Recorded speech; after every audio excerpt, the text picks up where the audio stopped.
Dear students, Assalamu alaikum. This time we will discussing why there is need for the scientific nomenclature. So, why we need scientific nomenclature and why can't we depend on the vernacular nomenclature? Scientific nomenclature की जरूरत इसीलिए पड़ी क्योंकि जो vernacular nomenclature है, जो vernacular names है, इनके बहुत सारे सीरियस डिफेक्ट्स हैं, जिसकी वजह से हम इनको मतलब पब्लिश नहीं कर सकते, इनको जर्नल्स में इस्तेमाल नहीं कर सकते हैं। और क्या क्या डिफेक्ट्स है इन वर्निकुलर नोमेनक्लेचर के, जिसकी वजह से we are feeling the need of the scientific nomenclature. जो पहला डिफेक्ट जो वर्निकुलर नोमेनक्लेचर का ये है कि जो ये वर्निकुलर नोमेनक्लेचर होता है, जो ये वर्निकुलर नोमेनक्लेचर होता है, इसकी रिस्ट्रिक्टेड यूजेज होती है।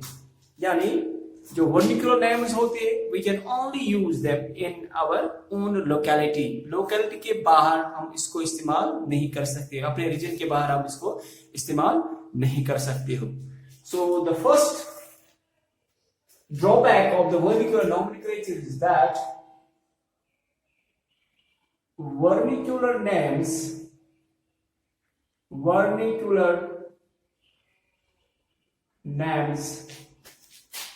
have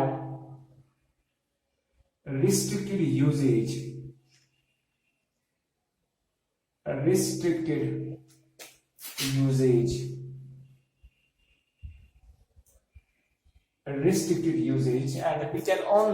we can say onion जो है या प्याज जो है, प्याज ये हम सिर्फ हिंदी बोलने वाले प्याज समझ सकते हैं, और जो एक अंग्रेज होगा he cannot understand what is the प्याज, क्योंकि वो अपनी जुबान में प्याज को ऑनियन कहता है। तो पहला ये है that vernacular names have got restricted usage।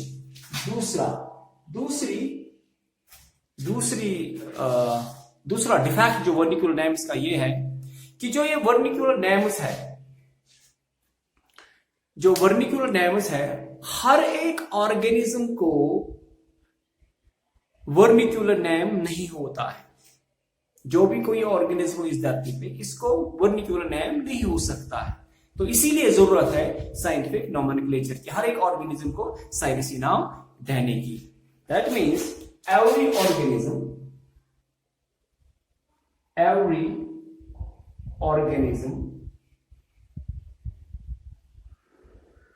does not have vernacular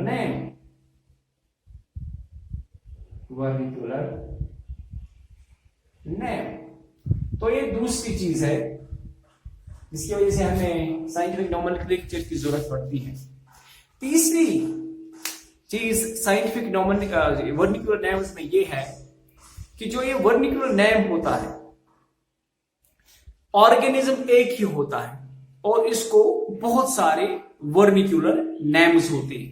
मिसाल के तौर पर ऑनियन सिंगल, ये है ऑनियन प्लांट, सिंगल ऑर्गेनिज्म है, ठीक है। इसके बहुत सारे नेम्स हैं, इसको कुछ गंड बोलते हैं, कुछ प्याज बोल देते और कुछ ऑनियन बोल देते। एक ही चीज होती है और इसके बहुत सारे वर्निकुलर नेम्स होते हैं। सो single organism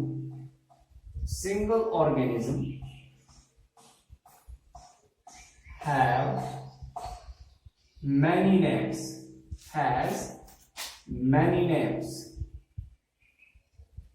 names। Example, onion जो है, ऑनियन, प्याज,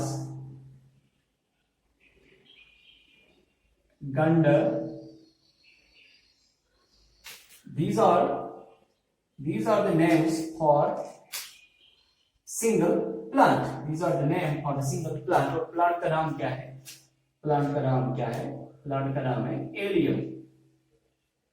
और एरियम के बहुत सारे नाम वर्निकुलर नेम्स हैं। तो ये एक और इनका डिफेक्ट है। एक और डिफेक्ट इनका ये है कि जो ये वर्निकुलर नेम्स होते हैं, ये मिसलीडिंग होते हैं। मिसलीडिंग का क्या मतलब है कि ये हम किसी ऑर्गेनिज्म को नाम देते हैं, जैसे हम बोलते हैं सिल्वर फिश है ही नहीं, बल्कि ऑर्थोपोड है, तो ये हम उसको फिश कहते हैं, ये फिश है ही नहीं। इसी तरह हम बोलते हैं स्टार फिश है ही नहीं, वो बिलोंग कर लेता है इखाइनोडर्मेट्स को। सो वी आर, इसीलिए हम बोल देते हैं कटल फिश, हम बोल देते हैं ये फिश है ही नहीं। नेवरदलेस हम वर्निकुलर नाम, जो वर्निकुलर नेम के हिसाब से ये फिश होनी चाहिए, अदरवाइज लेकिन ये फिश है ही नहीं। That means these names are misleading. Vernacular names are misleading. मिसाल के तौर पर, फॉर एग्जाम्पल, विडोज टीयर्स, ये ट्राडस्कैनिशिया को बोला जाता है। ट्राडस्कैनिशिया को बोला जाता है विडोज टीयर्स। तो इसीलिए इसी तरह टच मी नॉट,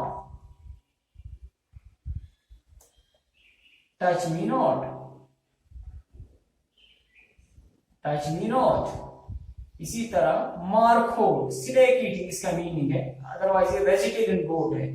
मार्को जो है ये एक वेजिटेरियन गोट है और हम इसको बोलते हैं snake eating. So these are, so vernacular name जो होते ये मिसलीडिंग होते हैं। और एक और चीज वर्निकुलर नेम्स के मतलब जो हमने स्टडी किया है, पहली इनकी जो यूजेज जो होती है वो रिस्ट्रिक्टेड होती है, they have got restricted usages, यानी दूसरे इलाके में हम इनको नहीं कह सकते। हर एक ऑर्गेनिज्म को डिस्टिंक्ट वर्निकुलर नेम नहीं होता है, ये दूसरा डिसएडवांटेज है। तीसरा एडवांटेज ये है कि एक ही ऑर्गेनिज्म होता है, इसके मेनी नेम्स होती है। चौथा ये है, जो ये वर्निकुलर नेम्स होती है मिसलीडिंग होती है, ये धोखा देते हैं, ये मिसलीड कर लेते हैं। मिसाल के तौर पर हम बोलते हैं विडोज टीयर्स ट्राडस्कैनिशिया को, इस तरह टच मी नॉट माइमोसा को बोल देते। मार्को एक गोट है, टच मी नॉट माइमोसा को हम बोल देते, और इसी तरह मार्कोर एक वेजिटेरियन गोट है, लेकिन हम इसको क्या बोल देते हैं, मार्कोर यानी snake eating. So these are misleading. और एक और सीरियस डिफेक्ट जो है वर्निकुलर नेम्स का है, वो ये है कि एक ही नेम बहुत सारे ऑर्गेनिज्मों को रिप्रेजेंट करता है। एक ही नेम बहुत सारे ऑर्गेनिज्म को रिप्रेजेंट कर देता है। Point number 5 is that single name represents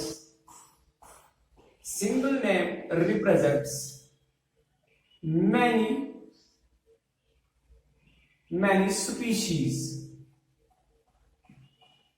मिसाल के तौर पर हम इस्तेमाल कर लेते हैं चिड़िया, बहुत सारे वर्ड्स को मिला के हम बोल देते हैं चिड़िया। इस तरह हम इस्तेमाल कर लेते हैं ग्रास, बहुत सारी स्पीशीज होती है जिसको हम बोल देते दैट दीज आर, ये ग्रास है। और ग्रास एक ऐसी टर्म है जो मुख्तलिफ प्लांटों को बोला जाता है। इसी तरह जो चिड़िया है ये एक ऐसा वर्ड है, ये एक ऐसा नाम है जो हम बहुत सारे ऑर्गेनिज्म को बोल देते हैं। और एक और सीरियस डिफेक्ट ये है, अगर वर्निकुलर नेम में कभी कभार मिसस्पेलिंग हो जाएगी तो इसको ठीक नहीं किया जा सकता। There is no mechanism to correct the spelling of the vernacular names. No mechanism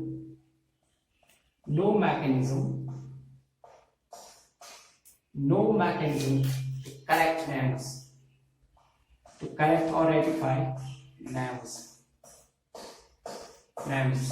और एक और बात, वर्निकुलर नेम जो होते हैं ये रिश्ते नहीं दिखाते, they do not show relationships among the organisms.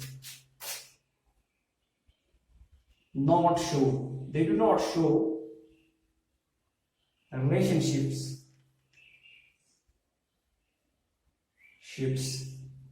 among organisms,